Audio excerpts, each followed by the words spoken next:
Hello YouTube, today I'm going to do a review on Kirby's Return to Dreamland. I'll start with the presentation. The story isn't much. It's about an alien named Magalar who crashes down in Dreamland and Kirby wants to help him recover the ship pieces he's lost. But you won't care about the story when playing. The environments have great detail, characters are very cute, but this game has GameCube quality graphics, which is a disappointment. The soundtrack overall is pretty catchy though. Like all main Kirby games, the main goal in this game is to battle through levels and to defeat bosses with your copy abilities. Energy spheres will be scattered around levels, which will usually take a certain ability, or in some cases luck, to get. A new main feature in this game is super abilities, which, after you're done using them, they'll unlock purple wall stages, which will pressure you to quickly and carefully navigate through the levels. I enjoyed these parts of the game because they proved to be more of a challenge. Speaking of super abilities, there are 5 in this game, and I think they're a great addition. There will be large enemies and obstacles that will be in your way, which, in order to get past them, they'll take the right timing and the right positioning of your attack to surpass them. The only problem I had with the super abilities was flare beam because I thought it was hard to control. Another main feature in this game is multiplayer. You can play as either another Kirby, King Dedede, Meta Knight, or Waddle. The joining in and dropping out process with multiple players is very easy, and this game was a blast to play with friends. But there are things to consider if you want to play multiplayer. Everyone shares the same pool of lives, so if your friends keep dying in the more harder levels, you'll be left with very few lives when you actually didn't sacrifice any of them.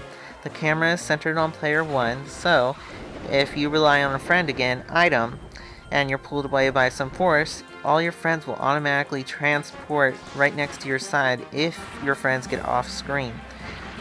But friends are very helpful. You can share items, give piggyback rides, and do super attacks. But if you play with friends, it's going to make the game more easier, of course. So if you want more of a challenge, you'll want to shy away from multiplayer. As for the difficulty, I thought the first 4 worlds were a breeze, but this game was still fun no matter if it was easy or hard.